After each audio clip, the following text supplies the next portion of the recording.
Temple University.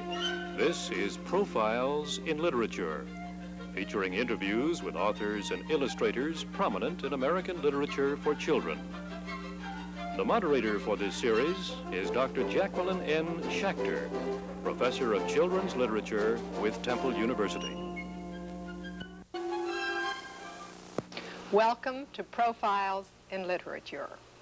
From Rye, New York, come our guests, Jeanne Bendick, author and/or illustrator of at least 100 informational books for children, and wife of Robert Bendick, television and motion picture producer, director, and co-author with Jeanne of television works like this and filming works like this. Joining in discussion with them are Carolyn Field, co-sponsor of our series of videotapes and director of the Office on Work with Children of the Free Library of Philadelphia, Fred Hopkins, director of science education for the Philadelphia School District, Dorothy Pisano, in charge of elementary science, Philadelphia School District, Jerry Wheeler, science education and physics professor, Temple University, Rosemary Weber, professor of children's literature at Drexel University Graduate School of Library Science, and Florence Shankman, English education professor at Temple University. It's a pleasure to welcome such distinguished guests. Not only did Jeanne Bendick write and illustrate, and presently does, science books, she also instructs in-service courses for elementary science teachers. Robert Bendick was producer of the television show The Great American Dream Machine, which won no less than the Emmy Award in 1971 and 1972. During the 3 years that he was producer of NBC's Today Show, he won the Albert Lasker and the Critics Award. He received an award from the Swiss government for his directing of the motion picture Cinerama Holiday. He also was the producer of the television show Wide Wide World. He's president of his own company, which, among other things, produced for Latin American television daily shows of the 1968 Mexico City Olympic Games. Currently, the Bendicks are collaborating on a multimedia science program for Jeanne publishers. In a few minutes, we're going to see a sample from that program, but first we'll see slides of books written and illustrated by Jeanne Bendick. Jeanne, please stop me to comment on any of the slides from the following books.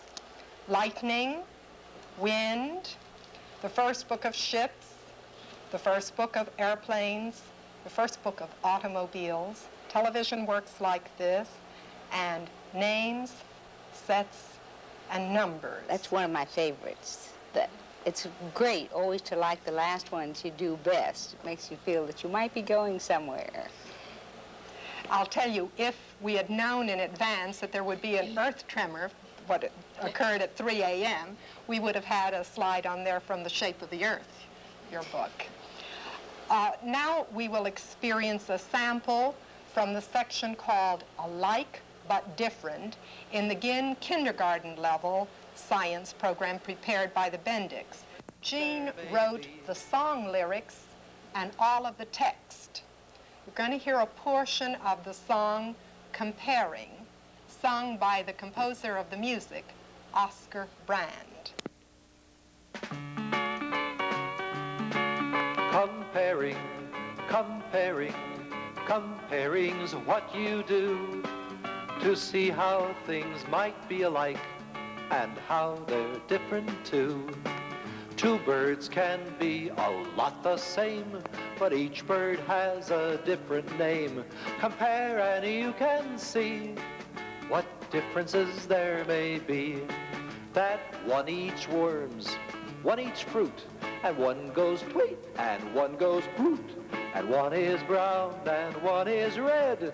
One has speckles on his head.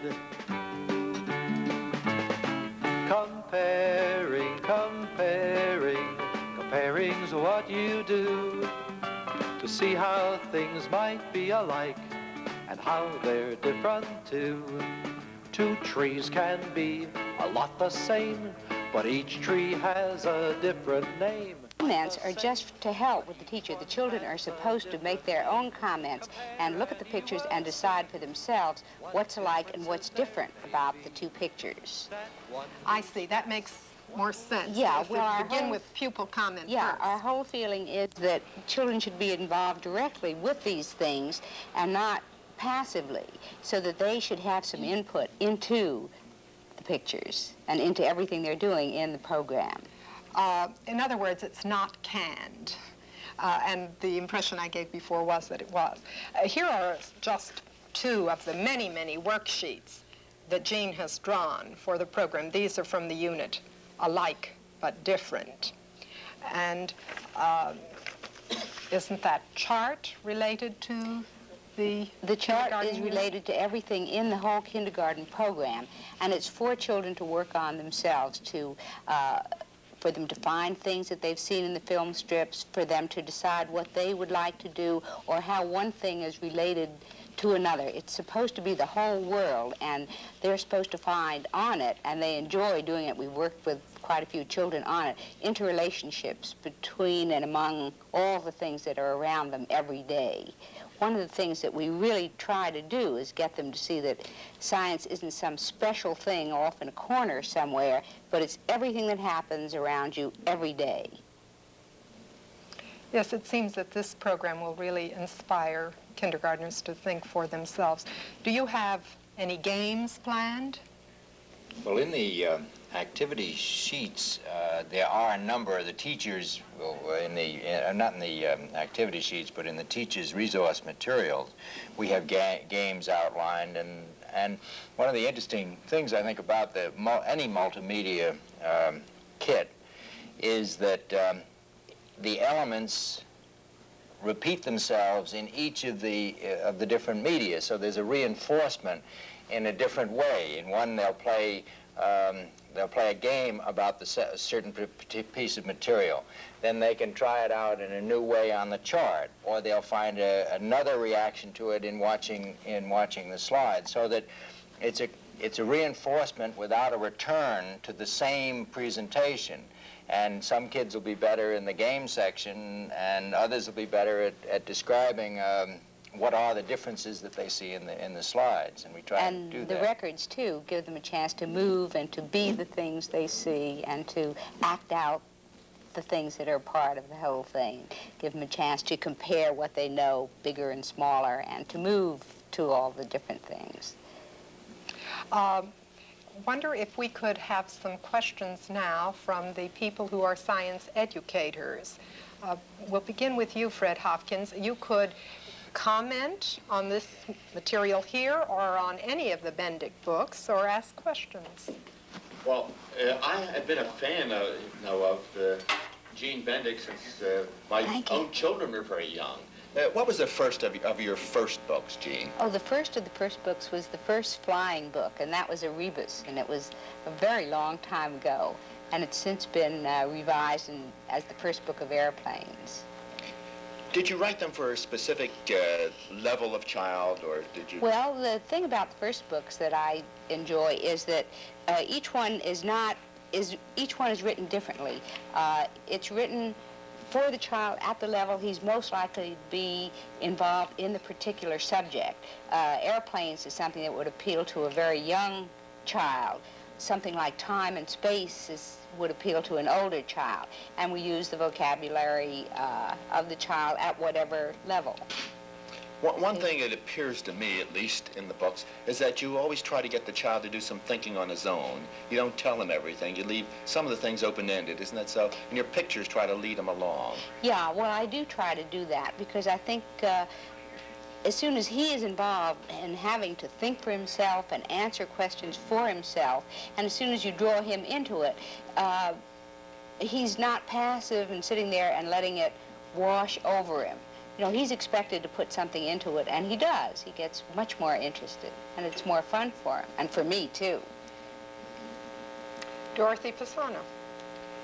Do you feel that in these activity-oriented type programs that you have spoken about, do you feel that the role of the teacher has changed in any way? Dr. Shachter mentioned that you give in-service courses. Could you tell us a little bit more about what is done in your courses? Well, mostly I try to get teachers to be more familiar with using science material.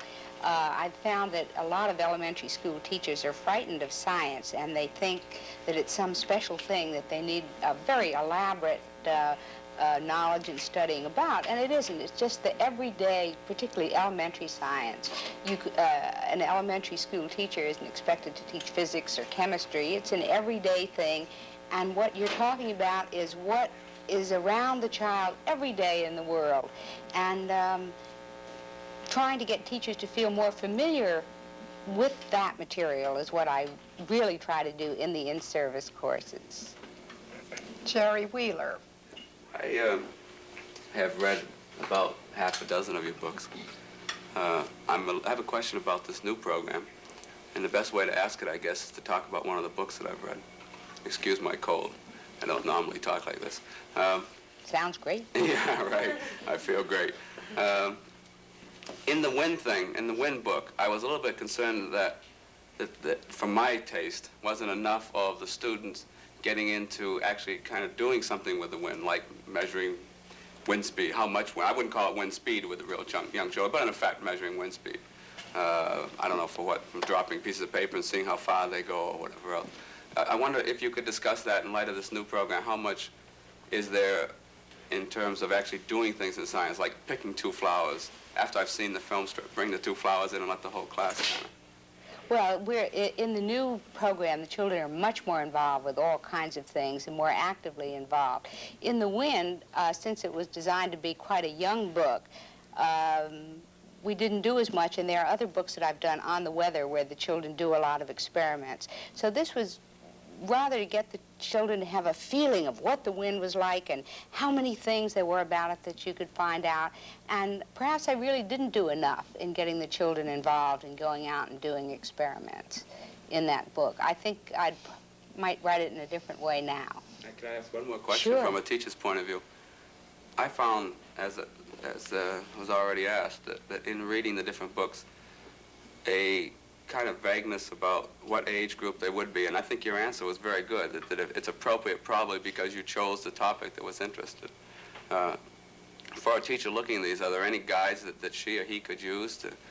Well, I think probably... I'm sorry. No, you didn't interrupt me. I just quickly thought, for example, the automobile book.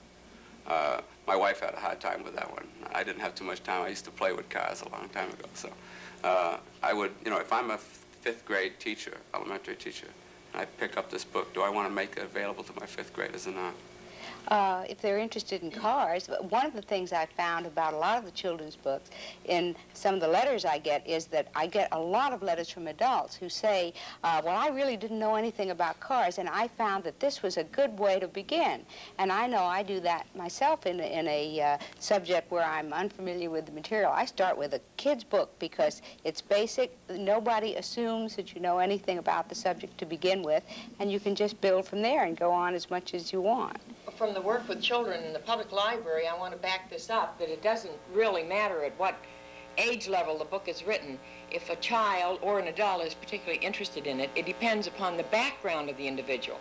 And you can have fourth graders who are not particularly good readers, will be reading an 8th or 9th grade book, we'll say in sports, if you don't mind me going into sports, because I know lots of poor readers who will read the most complicated sports books that I couldn't possibly understand, as well as you pointed out, adults, and Jeanne did too, that who know little about a subject can use some of the simple books. The first books, I think, are very good for them. It's one of my feelings, and it's one of the things that we're trying to do in education that, which sounds pretty pompous, I would say, that if you can gear all kinds of subjects into anything that the child is interested in. If he's interested in sports, you can get mathematics in, and you can get anything that you want that's related to his particular interest in. And you could go, I imagine you could go all the way with reading and sports and reading and mathematics and science in a sports background. One thing that impressed me from the Bendicks in their efforts to enter the multimedia science program is to get away from in print, which limits reading level, you see, is limited by reading level, and offer exposure through film, exposure through record.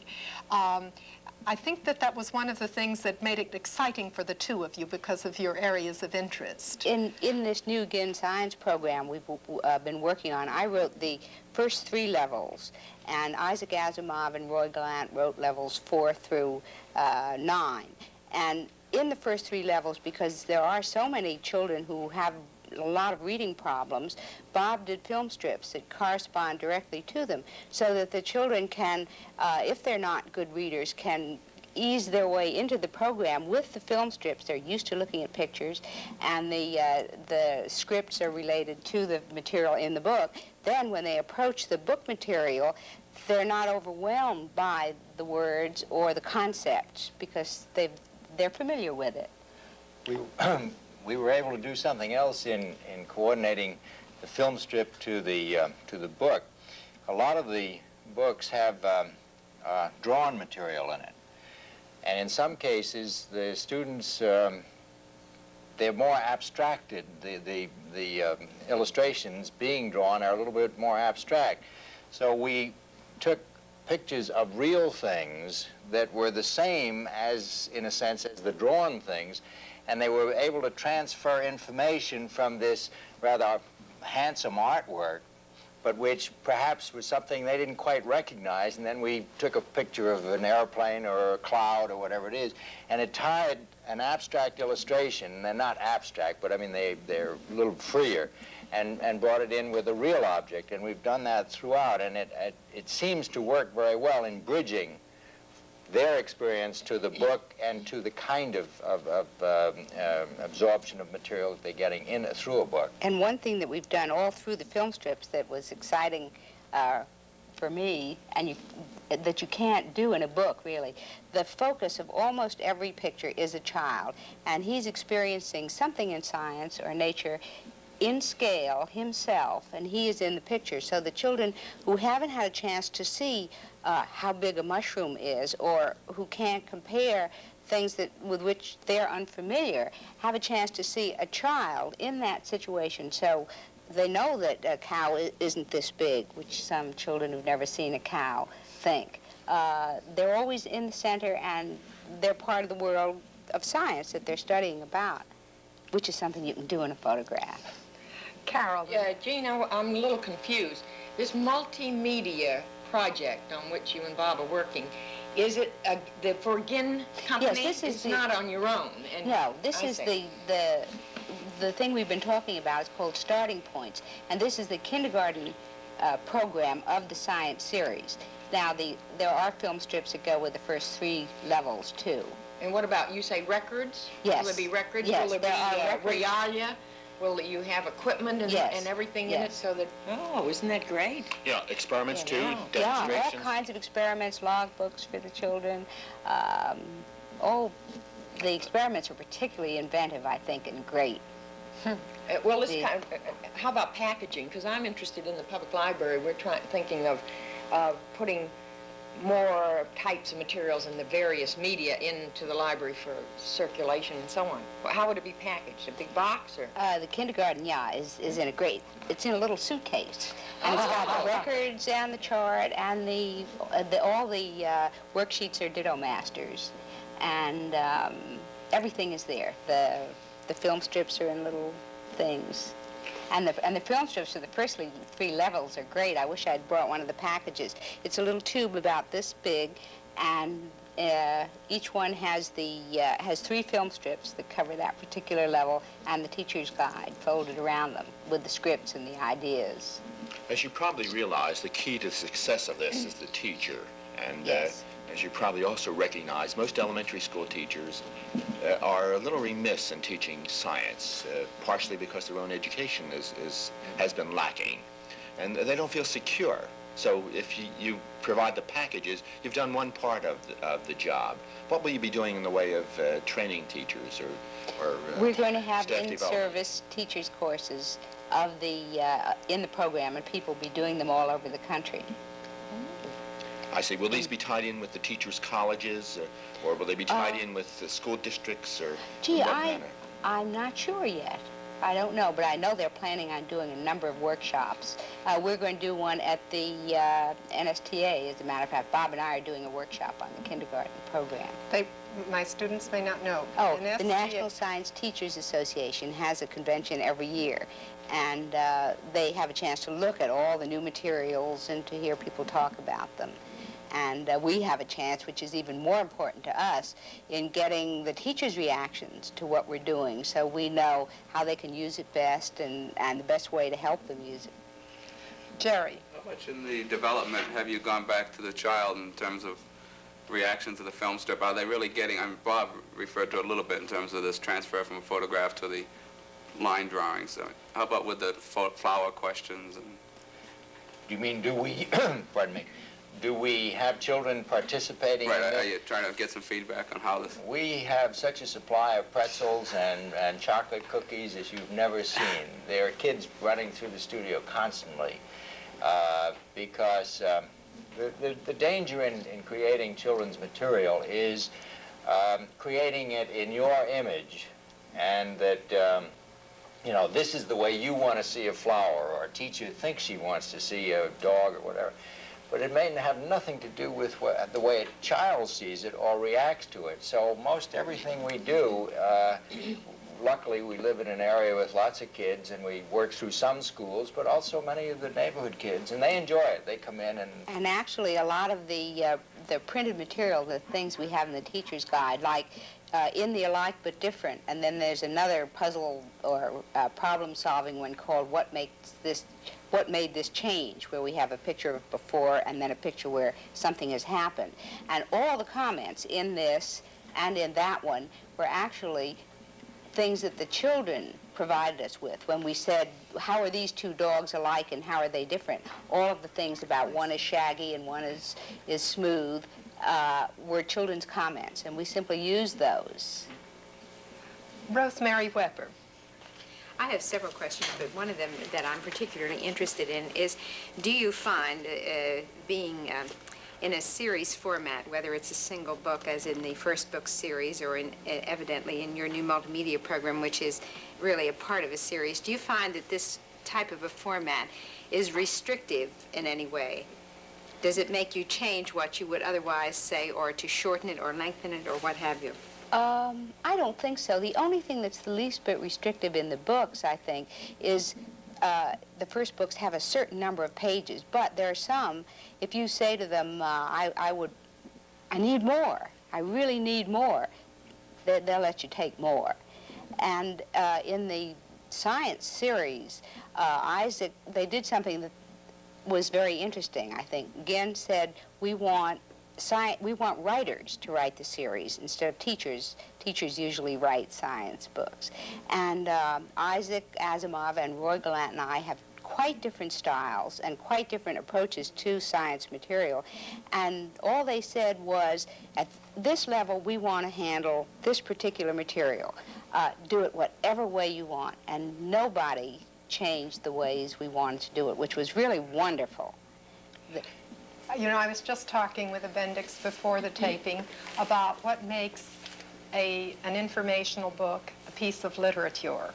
And they were commenting, it's writing style. And in this case, writers have been chosen to compile the information, as Jeanne just stressed. We did have a lot of teachers helping from all over the country, which was very useful because in different places there are different problems and different teaching styles, and we had the input of a lot of teachers, and we also tested the program for a whole year, and then we got all the teachers' feedbacks, all the children. I think more than 1 million children were in the testing program, and then we just started over and wrote the whole series again, using what the teachers had told us about difficulties of reading levels and what the children had told us. One other part, if I understood your question about restrictiveness, question that we ask ourselves quite often in terms of film, in a multimedia thing, in terms of a film strip, should it have a soundtrack or should it not have one? And the kindergarten and the film strips do not actually have a soundtrack with them. They have a script with them, and they have records and so forth, but we feel that particularly at that age level, that the program should go in the direction, any direction that it wants to wander in. And if you're tied to a specific track and narration, it is restrictive. And we're working on a new project for much older children in the high school area, and we're thinking that we have an optional track on it. And again, to allow the participation on the part of the students. It seems to work better that way. Jeanne, do tell us something quite differently from your multimedia program. When you do illustrations for publishers, do the publishers limit you in the number of colors you can use? Oh, they do, because a book is so expensive now to print that it's simply horrifying. And I used to have 2 colors and black. Now I have 1 color and black, or sometimes just black, because to do a book that has a full color thing, you have to sell $1 million copies to make your plate costs, and most children's books don't sell anything like that. So we're pretty restricted as far as color. Thank you very, very much. Most husbands and wives don't make good occupational teams. Today we've met a pair that is successful, each with his own area of expertise. It's been a pleasure getting to know something about